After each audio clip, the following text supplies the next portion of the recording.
지난 시간에 우리가 배웠던 게 형용, 맛형. 우두머니. 그 다음에 두 번째가 맞장. 어른장 할 때 맞장. 그 다음에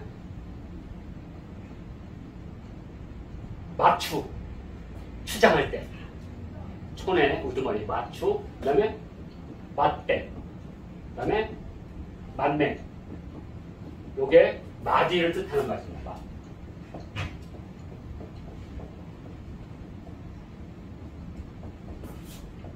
이렇게.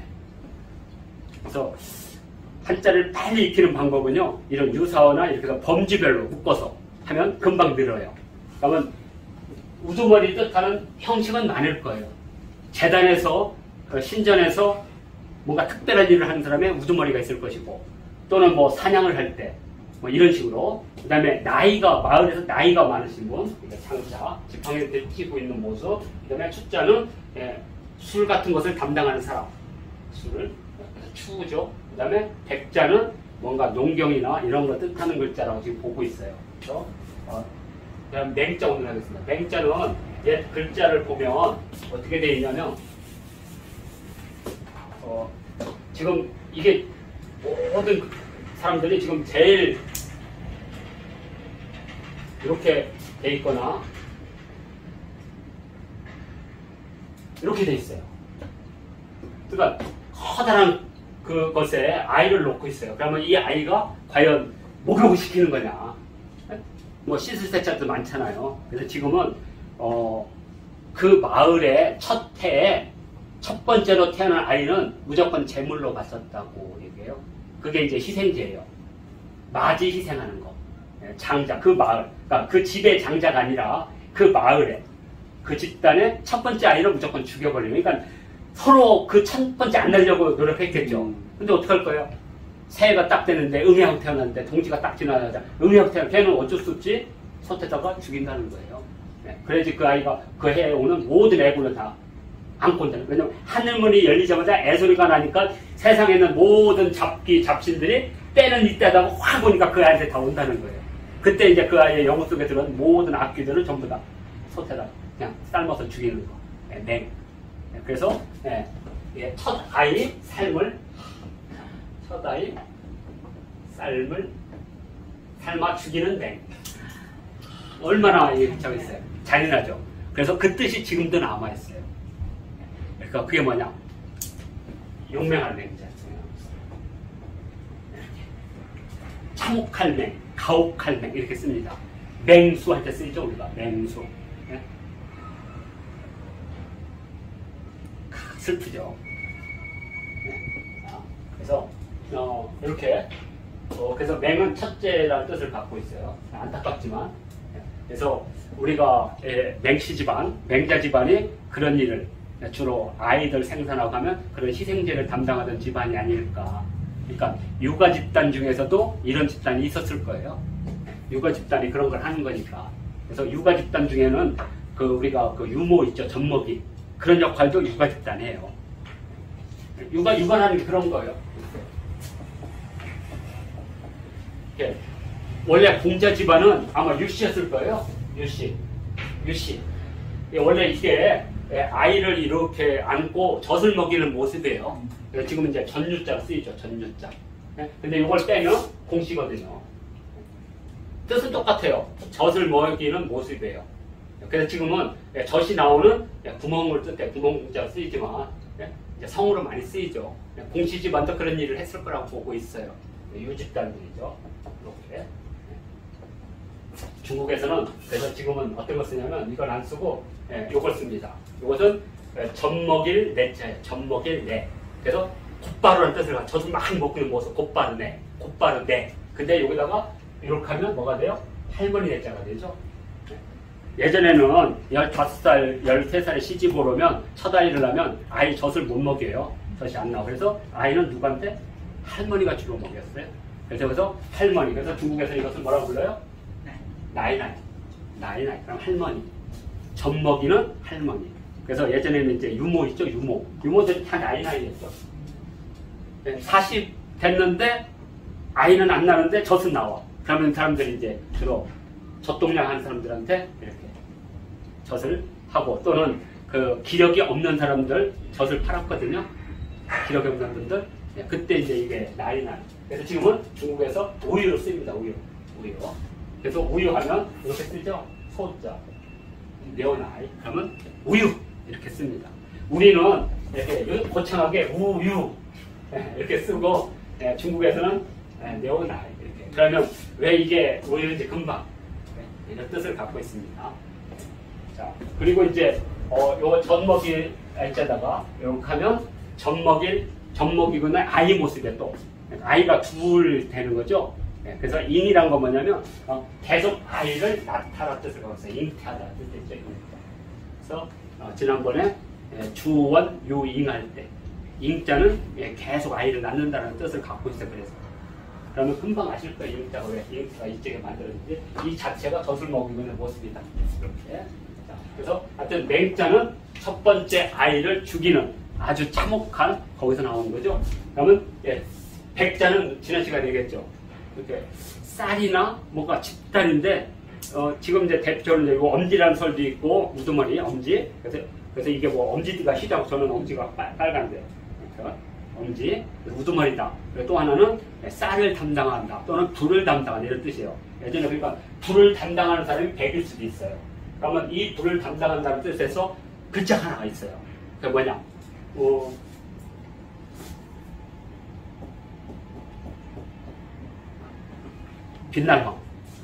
빛나다는 뜻을 갖고 있죠. 옥으로 된 이런 그릇 위에 이렇게. 그래서 이 자체가 고귀하다는 뜻을 갖고 있어요. 조상신을 뜻하는 고귀하다. 그래서 지금은 이제 임금으로만 쓰이니까 새 빛나다는 뜻을 새로 만들어야 되겠죠. 그래서 여기다 불화자를 썼어요. 그래서 우리가 지금 쓰이죠. 휘황찬란할 때, 휘황할 때, 빛날 황. 그러니까 원래는, 그래서 이 황자는 그냥 빛이 아니라 그 재단에 있는 오래된 조상, 그러니까 아마 첫 조상일 거예요. 그래서 중국인들은 이 사람을 삼으로, 삼항.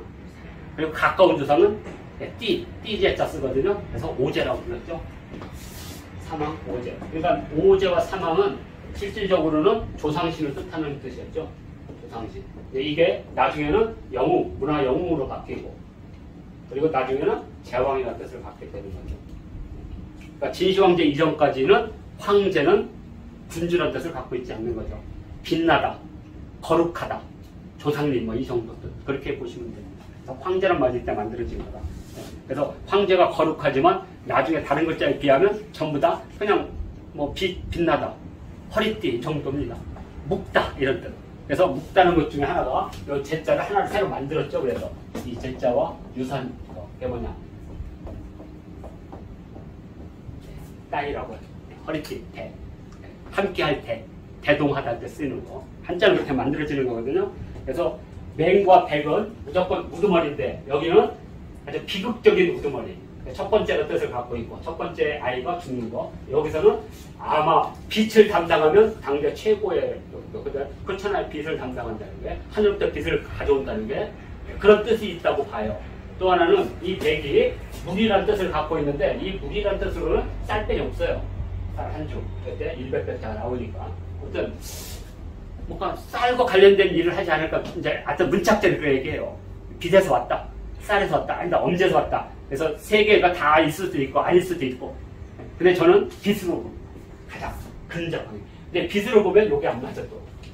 그러니까 같은 글자 중에 어떤 것은 빛에서 온 거고, 빛으로 해서 만들어지고, 또 어떤 것은 쌀에서 만들어질 수 있고, 어떤 것은 엄지에서. 쌀로 할 때는 아마 우리가 100백자가 혹시 쌀이 아닐까 이렇게 추정을 하는데 정확하게 모르겠습니다. 어떤 무리의 우두머리라는 뜻을 갖고 있으니까. 자, 그 다음에 중은 명확하게 드러나요. 중은 이렇게 쓰면 깃발입니다. 그래서 예전에 깃발은 무엇을 담당했느냐? 전쟁을 담당했죠. 예전에 깃발은 주로 전쟁을 담당했습니다. 그래서 혹시 전쟁과 관련된 일을 하지 않았을까? 전쟁. 두 번째 깃발은 결혼을 주관했어요. 깃발이 꽂혀 있으면 그곳은 혼인방이라는 뜻을 갖고 있어요. 그러니까 중자는 깃발과 관련된 일을 하는 사람의 서열, 그러니까 마을 단위의 서열이죠. 그래서 한 집안에서 어떤 집단에서 첫 번째가 나오면 걔는 이제 백이라는 이름을 지어주고 백이라는 이름을 주고 그 다음에 두 번째 태어난 아이는 중이라는 이름을 지어주고 주무왕 이름이 중반이잖아요. 그래서 중반. 그리고 주무왕의 아버지 창은 서백이잖아요. 백. 왜? 첫째니까. 첫째. 서백할 때 백. 네, 좀 이따 그건 설명해 드릴게요. 그러니까 백은 어떤 일 중에 첫 번째를 뜻하고 중은 두 번째로 나오네요. 깃발 담당. 그러면 숙은 뭐냐? 숙은 콩 담당이니까 이 콩 숙자거든요. 콩. 이렇게 원래 무지 쉬워요. 요거예요. 뭔가 뽑는 모습. 하여튼 나무나 이런 것을 뿌리째 뽑아서 농사를 하는 것은 콩이에요. 콩. 그래서 콩대를 뜻합니다. 콩대, 콩을 잡다. 그래서 지금은 이 숫자가 새로 하나를 만들었어요. 이게 이제 콩 숫자가 지압이 있죠. 아재 숫자 쓰이잖아요. 아재 숫자. 그러니까 이 숫자에다가 콩을 뜻하는 거는 표초자를 집어넣으면 되겠죠. 그래서 이게 콩숙입니다. 근데 지금은 콩숙보다는 콩두자를 많이 쓰이죠. 이 콩두는 콩하고 관련이 없으니까 이것은 콩을 담는 그릇이니까.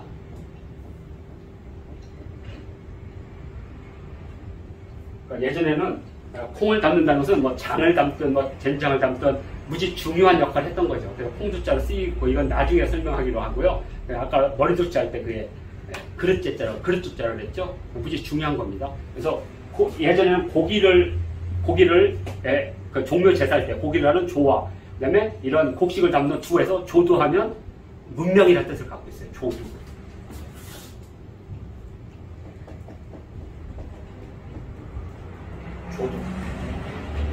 그래서 두규 조두다. 그러면 그 나라에는 조와 주가 있다. 그래서 문명국가예요. 중국인들이 야만인을 칭할 때 북모, 조두하면 조두가 없다. 야만국가. 외나 이런 데는 다 무라고 써서 없을모. 근데 우리 동의에 대해서는 우리나라에 대해서는 유라고 썼거든요. 조두가 있다. 그래서 예법이 있다라는 뜻을 갖고 있어요. 아마 종료하시니까 아마 아실 거예요. 그래서 조라는 것은 이렇게 생긴 거죠. 이렇게. 그래서 여기 고기 올려놓는 거. 여기 주라는 것은 이렇게 생긴 거. 곡식 같은 올려놓는 거. 이렇게. 그래서 두 개를 기본으로 하죠. 곡식의 두와 고기의 조. 아무튼 중자는 그런 뜻을 갖고 있다. 그리고 숙자는 콩숙. 그래서 지금 콩과 보리를 구별하지 못하는 바보. 숙맥이라는 말 쓰이죠? 그 저기 혹시 뭐 적자 있잖아요. 무슨 적자? 광적대전할 때 적자. 광적대전할 때. 왜 그 저 콩숙자 위에 거기에 그 집가자만 들어가면 그게 적자. 정막할 때. 그거 거기서 어떻게 나오는 건지 혹시 아세요? 그건 정확하게는 저도 지금 잘 모르겠습니다. 아마 이게 그 고요하다는 뜻은 여러 가지 방식에서 나올 거예요. 그러니까 엄숙하다는 말이 뭐 제사에서도 엄숙할 수가 있고요. 제사에서 기쁠 수도 있고, 왜냐 기쁠 납치할 때는 기쁘고, 어떤 때는 조용하고, 정막이라는 게 다 그런 데서 나오지 않았을까라고 봅니다. 정막도 다 거기서 나온 말이니까 이 말이죠. 이것은 다음에 찾아서 하기로 하고요. 숙제를 해서 콩숙에서 나와서 아마 장이나 이거 우리 대장금에서도 그 장독 담당한 사람 특별히 대우를 받았잖아요. 그러니까 아마 고대인들에게서 주장을 담그거나 뭐 이런 사람들이 혹시 이 숙계에 속하지 않을까. 세 번째 속하고 마지막에 개자가 지금도 이제 아주 지금 문제가 됩니다. 왜냐하면 개라는 거에서는 1년 단위라는 것이 나와요. 개라는 말 자체가. 사계. 근데 개라는 게 요게 보면 곡식이거든요. 지금 이렇게. 거기에 아이가 있어요. 그러면 지금 문짝에서 가장 어려운 게 이렇게 해요. 곡식에 어린아이가 있어서 아직 열이다. 그래서 열일겠자. 그러니까 아직 좀 덜 자랐다. 전혀 말이 안 돼. 이게. 하여튼 중국의 지금 모든 문자학에서는 다 그렇게 나요. 그래서 저는 이건 아니다. 그러면 저는 어떻게 보냐. 교육으로 보고 있어요. 교육. 이게. 왜냐하면 자자라는 말 자체가 교육이라는 뜻을 갖고 있으니까. 그러면 왜 아이들한테 이게 교육이냐. 저기 어렸을 때 그 그 저기 삼촌들이 있는데 제일 아버지 제일 큰 삼촌하고 놀았어요. 제일 막내 삼촌하고 놀았겠어요. 네. 막내 삼촌은 왜 나이가 비슷하니까 대부분. 네. 엄마가 제일 낮게 가고 큰아버지가 큰 형이 나가는 애가 예, 항상 막내 삼촌하고 친구예요. 친구. 오히려 더 저기 그 막내 삼촌이 어릴 때도 있어. 어릴 때도. 그러니까 친구는 뭐예요? 항상 같이 다닌다 이거죠. 그래서 조카 교육은 거의 막내 삼촌이 하지 않습니까? 그래서 저는 이 어린아이와 이 자자가 교육이라는 뜻을 갖고 있다. 이렇게 보고 있습니다. 현재 문자학적 해석을 한다면. 그랬을 때 계절이란 말이 나온다 이거죠. 왜? 막내 삼촌이 세상 돌아가는 이치를 같이 노는 거죠. 봄, 여름. 그래서 거기서 뭐 배우겠어요? 삶을 배우는 거죠. 봄에는 이런 거 하고 여름에는 이런 거 하고 겨울. 그래서 이 개자 중에는 그래서 계절이라는 뜻을 갖고 있다. 그래서 네, 이게 시간이라는 뜻 나오죠. 시간인데 그래서 사계란 말이 나오죠. 자, 그런데 우리가 사시와 사계는 분명히 달라요. 사시는 그냥 흘러가는 시간이에요. 봄, 여름, 가을, 겨울. 근데 개는 구체적인 거야. 그러면 봄에 뭐 하고, 여름에 뭐 하고, 가을에 뭐 하고, 겨울에 뭐 하는 것을 함께 하는 사람. 그래서 막내 삼촌 개자가 되지 않았을까. 네. 아니, 이렇게 추리하는 겁니다, 저는. 네. 왜냐면 저도 이제 문짝을 하니까, 제가 이 문짝을 한 책을 한두 권 읽었겠어요? 집에 하고 여기에 중국 고문자 책만 100권이 넘는데, 고대 문짝들 다 봤어요. 근데 요새 중국은 지금 네이버 채도 그렇게 나올 거예요. 열이다. 벼가 있는데 아직 어린아이이기 때문에 벼가 아직 안 익었다. 근데 개자 중에 벼와 관련된 곡식과 관련된 뜻은 안 나와요. 전혀 아니다.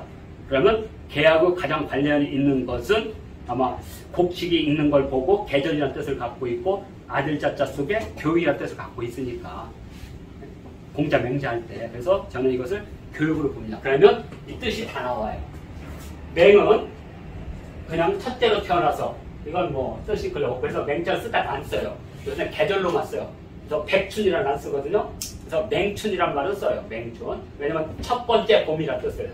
계절의 첫 번째에서 맹자는 쓰는데 일반적으로 사람 이름할 때는 안 써요. 왜? 맹이 뭘 뜻을 갖고 있어요? 죽인다는 뜻을 갖고 있잖아요. 그래서 큰아버지 이름을 갖다 맹절, 맹불 하면 이게 맹자가 안 좋은 거예요. 예? 그래서 맹자는 안 쓰고 다 뭘로?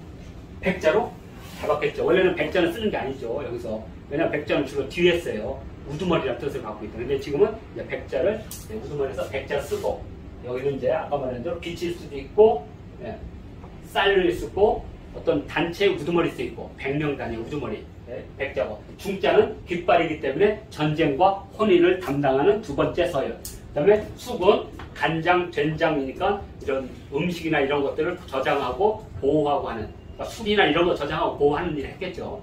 그 중에 특별한 게 장이니까 그래서 숙이라고 했고 홍숙자를 숙어놓은 거고 그 다음에 개자는 이것은 아마 막내 삼촌으로서 조카들과 함께 더불어서 같이 체험하고 공부하던 그 집단들 그러니까 마을 집단이 있으면 그 집단의 제일 막내 삼촌이 애들 데리고 물고기도 잡고 새잡으러도 가고 뭐 이런 일을 하지 않았을까라고 추정하는 겁니다. 그러면 맹종숙계, 백종숙계 서열은 이렇게 딱 나온다.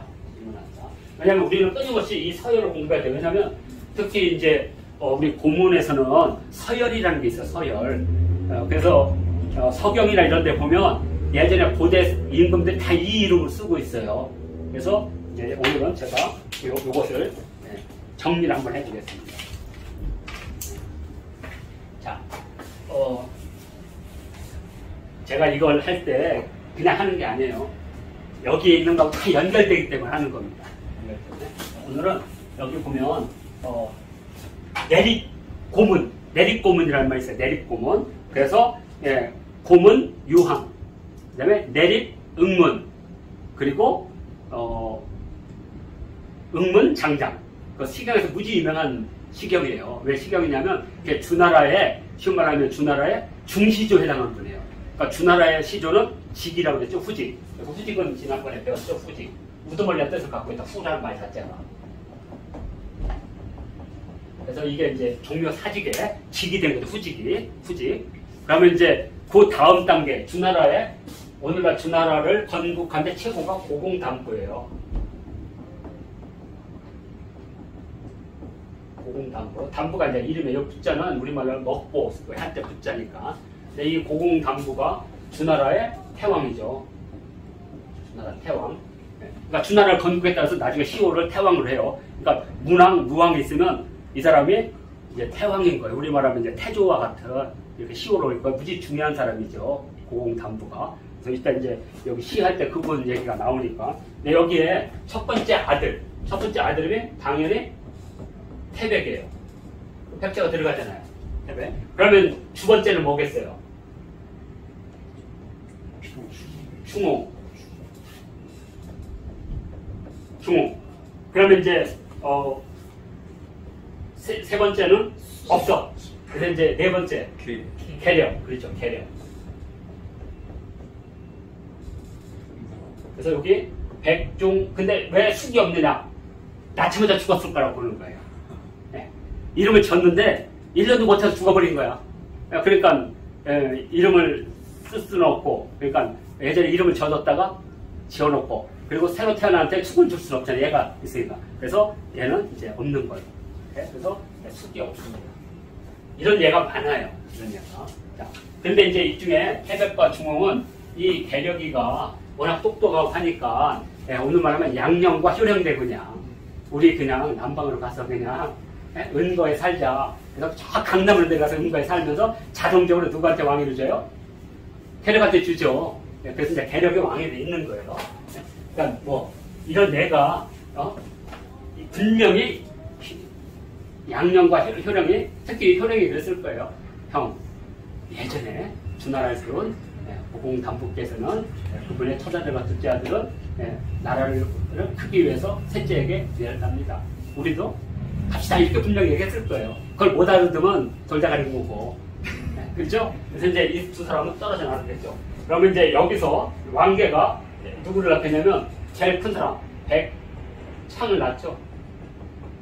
이 사람이 이제 문왕이 되는 겁니다. 주문왕. 백이죠. 자, 그러면 둘째를 낳겠죠. 그래서 둘째는 괴중입니다. 괴중. 괴기란 말 쓰거든요. 괴중. 그 다음에 세 번째는 괴숙입니다. 똑같이. 왜냐면 봉지를 같은 데 줬으니까.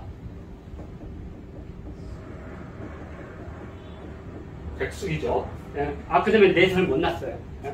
그래서 이제 여기 다음에 이제 여기 요 사람이 다시 아들을 낳겠죠. 그러면 첫 번째가 뭐겠어요? 백자가 들어가니까 이름은 읍보예요. 백읍보. 그죠? 그 다음에 두 번째는 중발입니다. 중발. 세 번째가 여기 되게 많아. 8명 있어. 관숙. 그 다음에 네 번째가 주공. 주공단. 관숙. 주공단. 여기다 다 숫자 들어가는 그 다음부터는. 그 다음에 이제 뭐죠? 채숙. 그 다음에 곽숙. 그 다음에 또 뭐가 있어요? 강숙. 요것은 땅 이름이에요. 거기 준 강숙. 그리고 마지막에 필공 이렇게 줬습니다. 이것은 그냥 어떤 그 땅을 줬기 때문에 필공이에요. 주공도 땅을 저기 나라를 줬기 때문에 나중에 숙자애들은 다 반란 일으켜가지고 땅을 못 받았어요. 그래서 이렇게 이름 그러면 여기도 맹중숙 다 있는 거죠. 고대 이름도 이렇게 돼 있었으니까. 다른 사람은 다 두 글자인데 왜 주공단만 이렇게? 주공은 그 주나라의 상공이니까 주공이라고 부르는 거예요. 주공이죠. 네. 단이라고 한 거는 왜 주공단이라고? 이름을 여기다 안 준 거죠? 여기다. 백중숙계를 안 준 거죠. 이렇게. 자. 그래서 이렇게. 아니, 이제 다른 건 뭐, 그 다음에 또 이제 그 다음부터 다 이런 식으로 써요. 예. 그러니까 뭐 백중숙계 다 쓰진 않지만 그래도 왜냐면 그 안에 뭐 누가 죽었거나 이러니까. 그래도 서열은 정확하게 백중숙계를 썼다. 예, 이렇게. 그리고 이제 이 무왕이 이제 두 무왕이 이제 다시 나잖아요. 성왕 나잖아요. 성왕. 그래서 성왕이 무지막지하게 하니까 어리숙하고 무지막지하니까 주공이 섭정을 하죠. 섭정을 한 후에 얘가 이제 어느 정도 어른이 되고 충분히 왕이 될 수 있다 하니까 우리 단종의 고사를 하면 단종한테 수양대군이 권력을 줘야지. 다 상황에 다 권력을 줘야 되는데 죽여버린 거죠. 근데 주공은 어떻게 했어요? 돌려줬다 했잖아요. 지난번에. 그래서 급장치정이라고 제가 뜻을 잘 몰랐던 그렇게. 왜냐면 이게 삼경이라든지 그냥 오경이나 이런 데다 다 고사들이 다 얽혀 있는데 이 하나를 가지고는 그 고사가 연결이 잘 안 돼서 그래요. 전체를 다 읽어보고 제가 이제 삼경을 읽은 지가 20년이 돼서 그러니까 시경, 서경, 특히 이제 춘추를 다시 읽어야 돼요. 근데 제가 무슨 컴퓨터입니까? 촉촉촉 나오게. 그래서 지금 하나씩 지금 이제 그 기억세포를 지금 살리고 있는 중입니다. 이렇게 해서 첫 시간 터럭상 그리고 두 번째 인문 한자를 마치도록 하겠습니다.